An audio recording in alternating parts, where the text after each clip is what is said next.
Right now, Jurgen Klopp and the RB Group. What about some quickies, Nedum? Yeah, let's go. Let's go. Manchester City women put on a great performance to beat Champions League holders Barcelona on Wednesday night in the first game week of the Women's Champions League. That's right. And unlike Manchester City men, the women haven't been in the Champions League for a few seasons 4 years now, yeah. So it's been a long time. So for them to be able to face the opposition to start with, to get the chance to do it at home, like what a way to test yourself against the two-time reigning champions now, I think it is. Yeah, two, but like 3 of the last 4 or something because Lyon win in between. You know, they're probably the best team in the world. Yeah, they are. If there was a way to see it, this is exactly who they are. And I thought on the day, City, they did really well. They started off really well. Yeah, they took first the lead. half. Don't get me wrong, they suffered a little bit second half, which is understandable against a team that's as good as them.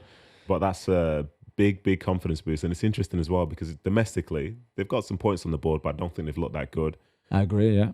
But to win a game like that with a sellout crowd at the Joy Stadium as well. Yeah, it was lovely. You know, that's a moment that a lot of those people will never forget. No, I agree. And you know what? I thought Barca did much better in the second half. And to be fair, could have at some point scored 1 to make it 1-1. But the Bernie Shaw goal to make it 2-0 and her run, even the finish, just so good. Listen, man. It was great. I was very pleased. Jules. Very pleased. But anyway, France play Israel on Thursday night, and they'll have a new captain. Yeah, so it's the Nations League. As you know, back England play not in the top league anymore. Sorry about that. You don't point at me. Thank I'm you, not Gareth playing for them. Southgate. No, I was just saying, I was looking at you there, but we can thank Gareth Southgate for that. So they will have Greece.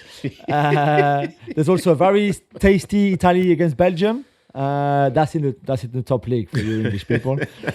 And France play Israel, you're right, away. And because Kylian Mbappe is not there, because, he was injured, but then still play with his club, which is a little bit weird, Didier Deschamps had to find a captain because Antoine Griezmann, who was the vice captain, is not there anymore either. So it's Aurelien Tchouameni, who in a way is not a surprise because I think he's got that kind of leadership status within that dressing room. Even if he's still young, he's got a lot of caps now already.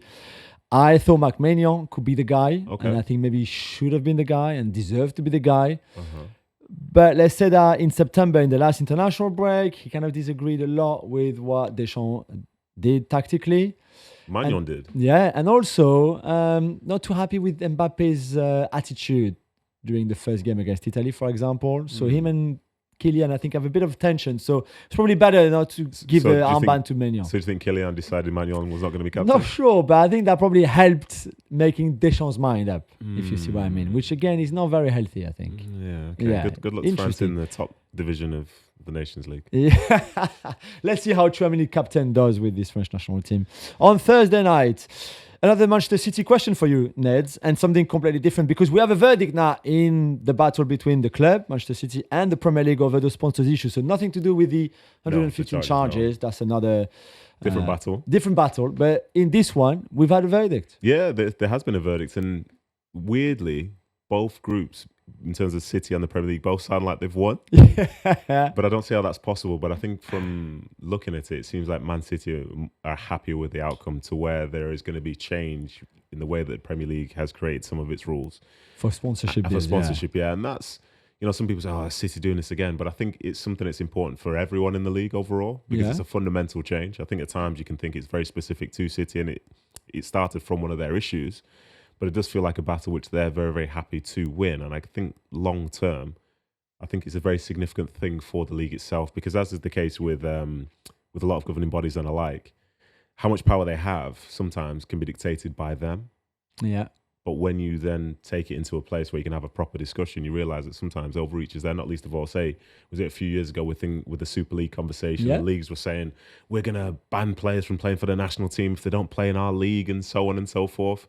Feels a bit heavy-handed. It is and this isn't that, but it's a win for Man City and it's probably a win for those who have a stake in Premier League football clubs, I would say. Would you agree? Yeah. It's interesting. So if you own a football club and other companies and those companies want to sponsor that club, they just can't do anything they want. If they can't chuck billions and billions, for example. I think that was the idea.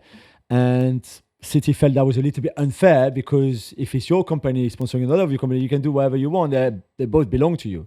So I think it'd be very interesting to see what evolution that brings to the game. So go on then, Jules. Who is Marco Curto and why are we talking about him? Well, it's the first sad story of this Quickies, Neds, and this show. I'm sorry. If you don't know him, he's a Como player. Plays for Como in Italy and the Cesc Fabregas, for example. And in the preseason, they played against Wolves in a friendly. And Marco Curto racially abused Wang, the Wolves South Korean international forwards. And after quite a long investigation, because when you think about that was in the summer and the sanction has just fallen this week, he's been banned for 10 games now, which I think is the right sanction. I would have liked to see that earlier even than mid-October. But whether it's preseason or not, whether Curto says he didn't do anything, it's not him, he's not that kind of guy, this is the line. Irrelevant, that, yeah. Obviously. I'm sure he probably also said that he's got a South Korean friend or something. It was the disgrace. Maybe the ban is even too short at 10 games. I don't know. But I'm just glad to see finally, in a way, incidents like that being properly punished. And this is a ban from UEFA? I believe so, yeah. Okay. That's I remember hearing the story in the summer, and the defense for it was an interesting one at best. And I think his team were trying to rally around him. But from what I believe he said, as you've said, 10 games itself could be more, should be more. But it's a lot more than the nothing that he expected. So, yeah, let's take a seat, my friend. Yeah.